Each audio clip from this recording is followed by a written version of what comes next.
Malaysia Economy News: Is Malaysia sliding into recession?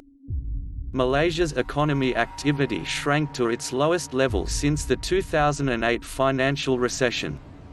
This past month, imports dropped by 12.5% while exports fell 0.8% as compared to the positive growth in the previous month. This could be a serious indication that global recession fears are seeping into the Malaysia economy. Are there more evidence to this?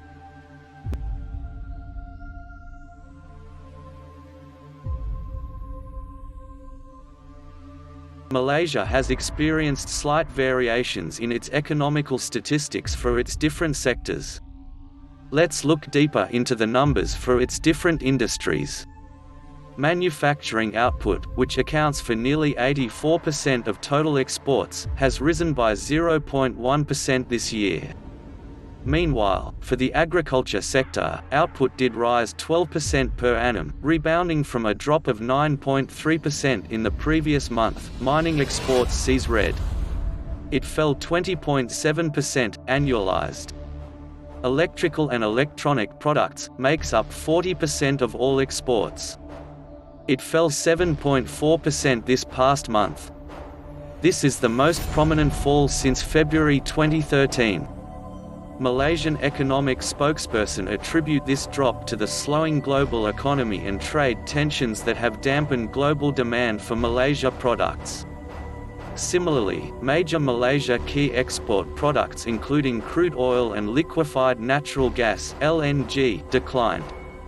However, palm oil and their derivatives rebounded from 11.8% to 23.3% annualized. These exports, mainly to India and China, increased threefold and doubled respectively. Capital goods, that comprises nearly 11% of overall imports, decreased dramatically by 31% per year. This is the largest decline since April 2003. Even though this capital goods shows this tremendous decline in export value, representative spokesperson were quick to claim that this was mainly due to high base effect last year, as Equanimity, the luxury super yacht owned by JHO involving funds from 1MDB. This super yacht was brought back to Malaysia during the month before it was sold to Genting in April 2019. In the meantime, intermediate commodities, comprising an average of 13.9% of overall exports, shrunk to a 16-month low, largely because of its high base impact. It is believed by certain authorities that the high base factor, intermediate and capital spending are indeed weak, signaling that manufacturers are not hopeful for the future demand for its products. This could weigh on employment opportunities and future exports. MIDF. Malaysia Industrial Development Finance Berhad believed that the dip in domestic exports is a temporary phenomenon. They believe that export levels will rise again following the anticipated recovery of LNG exports. In the case of multiple headwinds as well as lower fundamental consequences, given this current trend change, the forecast for re-export operations is rather somber for the rest of this year. Export levels, especially with the ongoing trade wars and disputes, are expected to be quite volatile. Nevertheless, the export growth forecast is at 1.7%. The next global recession will have serious effects, despite the long-term strong economic growth in Malaysia and Southeast Asia. We are now in an economic world of turmoil, and Malaysia's exports relies heavily on China, the United States, Europe. Capital inflows, therefore, are dependent on the consumption and buying trends of these countries.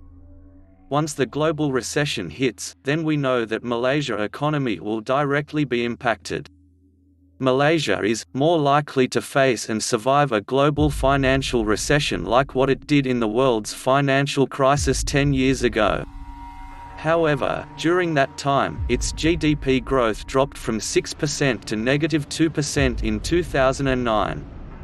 Malaysia was hit harder than most countries in Southeast Asia, given that Malaysia is trade and export driven.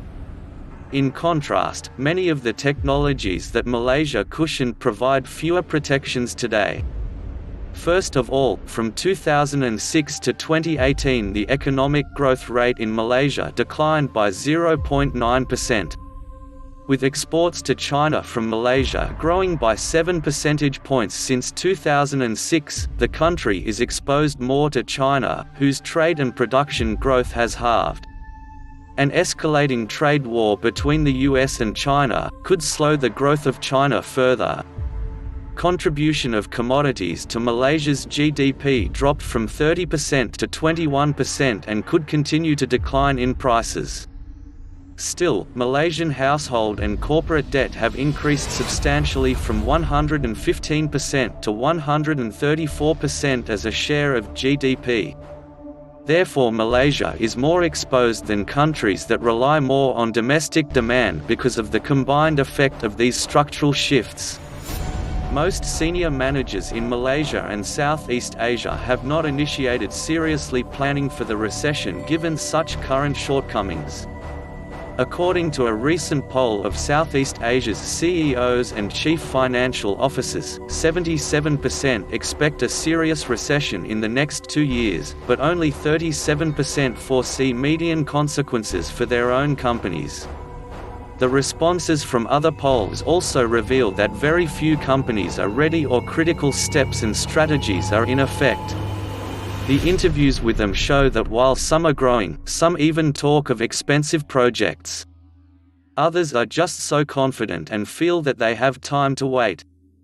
How do you feel where it comes to Malaysians and Malaysia companies being prepared for the global financial recession that is about to take place? Do you think that many Malaysians are not prepared? Will the Malaysia economy slip into recessional levels very soon? Please comment below.